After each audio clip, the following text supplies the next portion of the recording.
Thank you, Ms. Skama.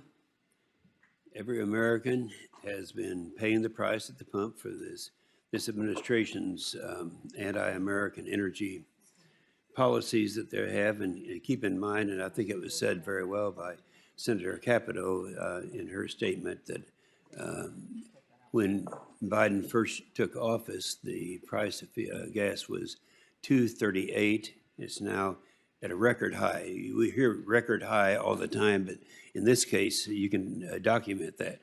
The record high prior to today was $4.14, and now it's $4.25. So it's these policies that are responsible for this. And this administration has imposed policies that restrict domestic oil and gas production, including canceling the Keystone XL pipeline, and also putting the pauses as he has on the oil and gas leasing permits on federal land. So that's been going on, and that's very intentional, and that's what we're talking about right now.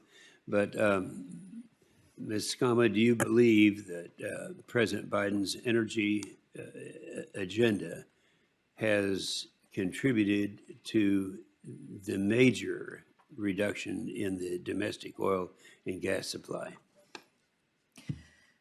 I do. His policies on a number of levels have been meant to stymie the American oil and gas producer and to buttress up the oil dictators around the world, like in Russia.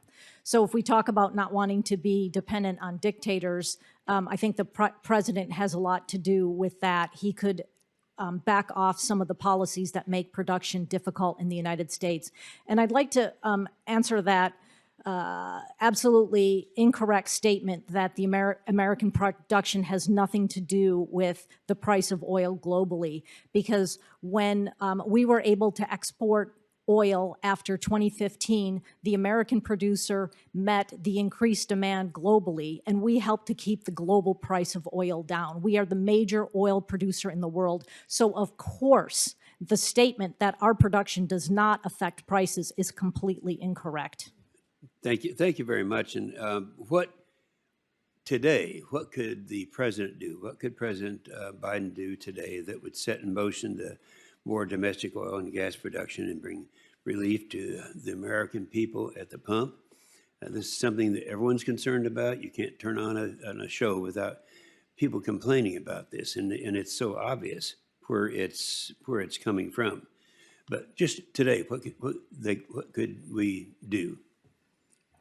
Well, I think backing off on regulation like the SEC rules on climate change disclosure, which are specifically meant to get to an answer of no on any new fossil fuel projects by elevating climate change concerns over real pocketbook issues, over real production in the United States. Because of course, when we don't produce it here, it doesn't mean we don't use it. It just means we import it from overseas. Import it from overseas. Would you expect? And blocking pipelines too is a major problem.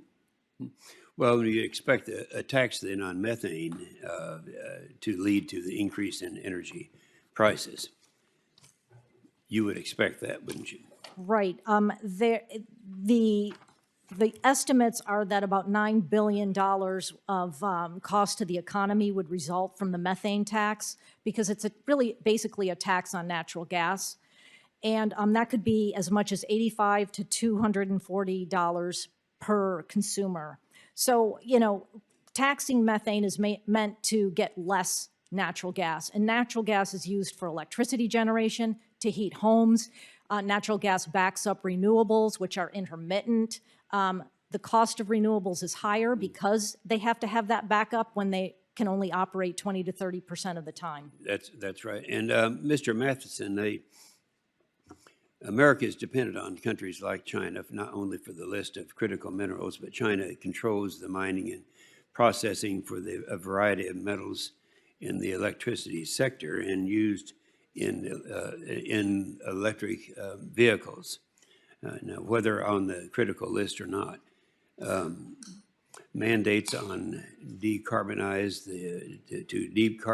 the transportation and electricity sectors would increase our reliance on China. I think we all understand that. And as is pointed out by the chairman in his opening remarks, I have chaired the Senate Armed Services Committee. I am concerned about national security in a more profound way than I ever have been before, because we know what China's doing. We know that back in the old days, we used to talk about how America has the best of everything, and we did for a long period of time. That's not true anymore. And so that's a very serious thing. Mr. Matheson, how can the utility sector work to ensure domestic sourcing for American mined minerals? Well, first of all, since I mentioned in my opening statement, since rural electric cooperatives serve 56% of the land mass in this country, we serve most of the areas where we would be trying to secure these materials in terms of mining. So increased domestic production across the board for the various products you're talking about. Electric co-ops are in those areas. We would be serving those mines with electric service, and it's an area that we would value, of course, because it's part of the economic opportunity for rural communities. And since we're owned by the communities we serve, we're always interested in those economic opportunities. But I don't want to diminish what you raised in terms of national security issues. Greater domestic supply gives us greater opportunity to control the situation. I mentioned earlier to Senator Capito, the supply chain challenges we're facing in the electric sector are much more pronounced for the electric utilities. They're more reliant on foreign supply. A number of our co-ops have domestic supply manufacturing relationships, and they still face supply chain challenges, but they're not as severe. So there's no question that if we can find production of these minerals or anything else in the supply chain for electric cooperatives, a domestic source is preferable. Yeah. Well, that's so obvious to most people. Senator Inhofe. Sometimes have a difficult time explaining why that's not the case. Thank you, Mr. Chairman. You're welcome.